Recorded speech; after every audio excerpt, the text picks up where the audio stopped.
Hello नमस्कार, आप सबको स्वागत है मेरा यूट्यूब चैनल फाइनेंशियल अवेयरनेस पर। मैं हूं सुनील। मैं आज आपका साथ शेयर करूंगा कुछ सिंपल स्टेप्स जो आपको यूज करके आपका जो कर्जा है, आपका जो लोन है, आपको उसको जल्द से जल्द रीपेमेंट कर पाएंगे। मतलब आप कर्जा से मुक्त हो पाएंगे और उसका बाद फिर आप अच्छा ज़िंदगी जी सकेंगे। उसका साथ साथ आप अपना भी सेविंग भी शुरू कर सकते हैं। तो कर्जा उतरने के लिए आपको क्या क्या स्टेप्स फॉलो करना पड़ेगा, मैं इसमें आपको डिटेल्स में बात करूँगा। हो सकता है आपको ये चीज़ पता हो, मगर कोई आपको और एक बार बता दे तो हो सकता है आपको उसमें भी थोड़ा अवेयर हो जाए, अवेयरनेस आपको आ जाए। तो उसके बारे में मैं आज आपके साथ डिस्कस करूँगा।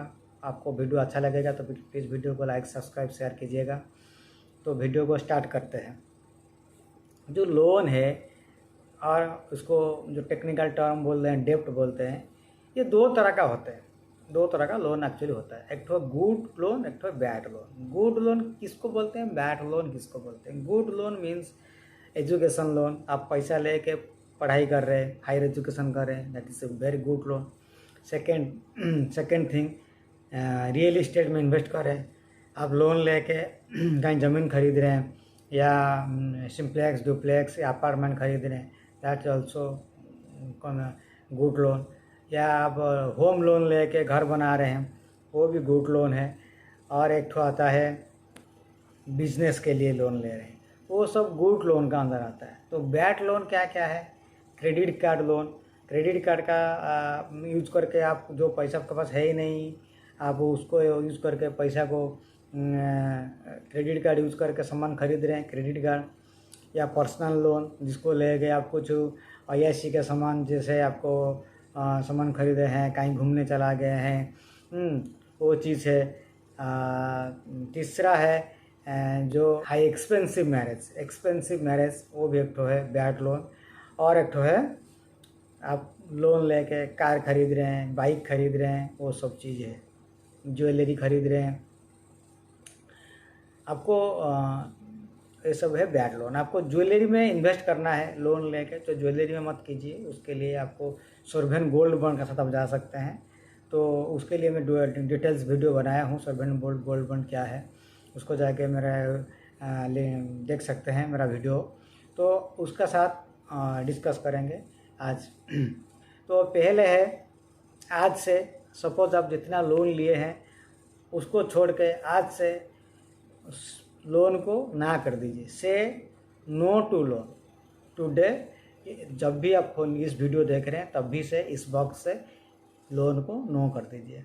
नंबर 2, आप प्रीवियसली पुराना जितना आपका लोन लेके रखे हैं वो सबको एक लिस्ट डाउन कीजिए।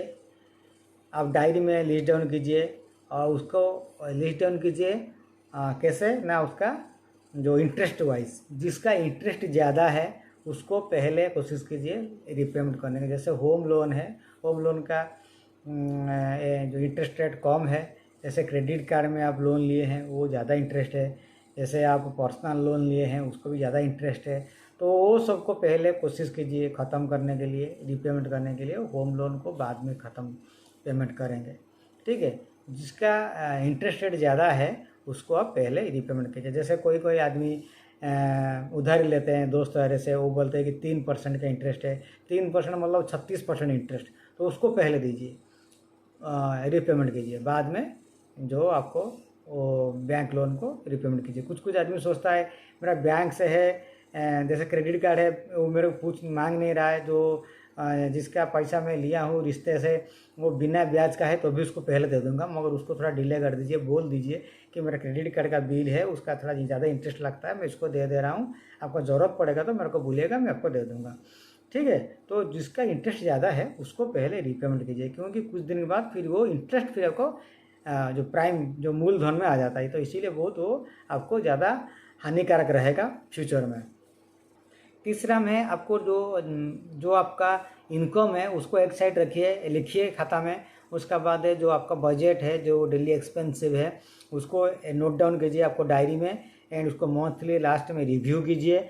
और जितना पैसा बच रहा है हैं उसको कोशिश कीजिए पूरा को पूरा पैसा को लोन को रीपेमेंट करने के लिए। अभी अब जब तक आपको लोन रीपेमेंट नहीं हुआ तब तक आप इन्वेस्टमेंट के लिए मत सोचिए, पहले आपको लोन को रीपेमेंट कर दीजिए।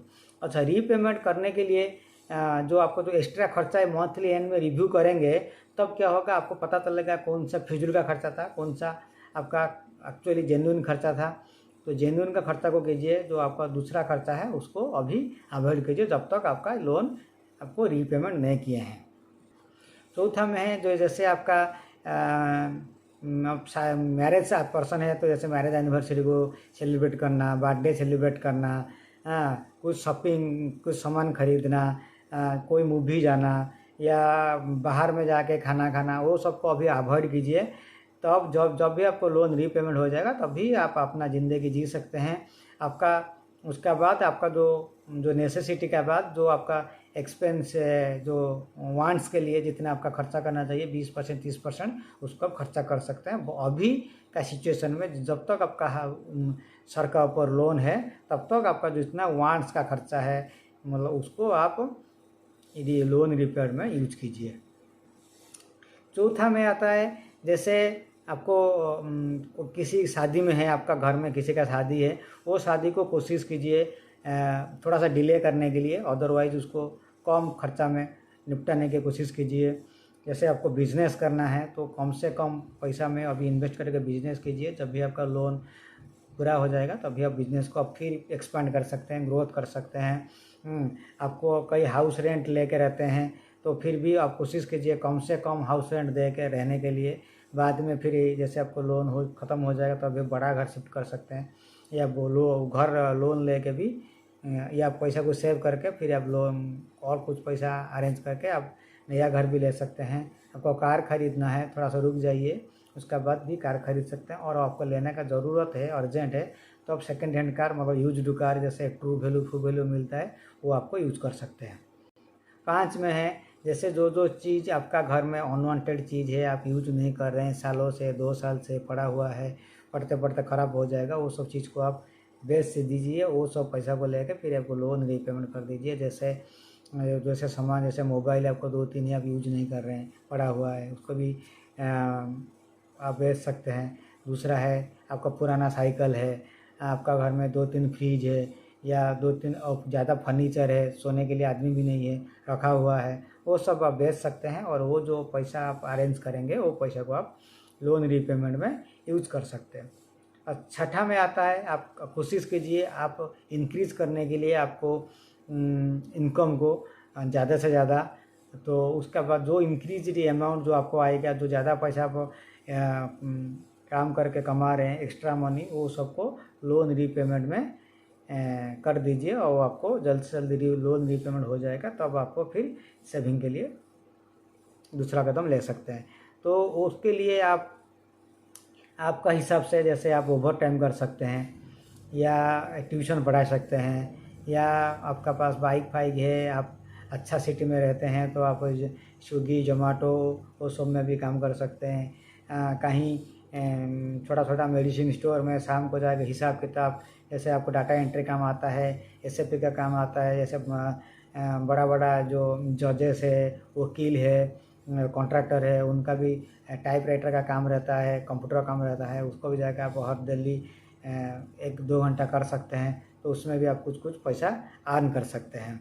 और लास्टली बट नॉट लिस्ट, ये क्या है, आपको माइंडसेट को चेंज कीजिए कि आप सोच रहे होंगे मेरा ऊपर 15 लाख 20 लाख का लोन है, क्या मैं उसको चुका पाऊँगा। तो आपको क्या आप इसे क्वेश्चन पूछेंगे खुद को तो आएगा येस या नो। आप ये कुछ पूछिए खुद को, मैं इसको कितना जल्दी लोन को रीपेमेंट करूँगा, कितना जल्दी लोन को रीपेमेंट करूँगा, ये आपको क्वेश्चन आएगा। तो आप सोचेंगे ना मैं इसको 1 साल में 3 साल में निपटा दूंगा, तो एक क्वेश्चन आएगा, जैसे क्वेश्चन ऐसा ही आंसर।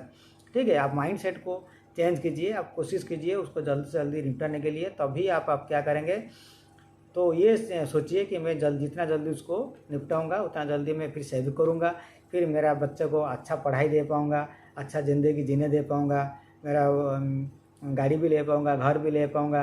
ये सब माइंडसेट को चेंज करेगा। मगर आप माइंडसेट को नेगेटिव माइंडसेट तरफ चला जाएंगे तो आप डिप्रेशन में चला जाएंगे, जो आपको बहुत हानिकारक आगे हमें पहुंचा देगा। इसीलिए ऑलवेज पॉजिटिव माइंडसेट रखिए, कोशिश कीजिए मैं इसको कितना जल्दी ख़त्म करूंगा। और आपका मिसेस भी मतलब पढ़ा लिखे हैं तो वो कोई भी काम करने के लिए लायक हैं, तो उनको भी छोटा मोटा काम भी आप दिला सकते हैं, वो भी काम कर सकते हैं और दोनों का पैसा मिला के भी आप आगे बढ़ सकते हैं। ये था डिटेल्स अबाउट लोन को कैसे रीपेमेंट करने का तरीका, स्टेप वाइज आप इसको यूज़ कर सकते हैं। तो आपको म्यूचुअल फंड के बारे में ज़्यादा जानकारी चाहिए या म्यूचुअल फंड में इन्वेस्ट करने के लिए आपको चाहिए तो मेरे को व्हाट्सअप कर सकते हैं। मेरा व्हाट्सअप नंबर है 9853248924। नमस्कार।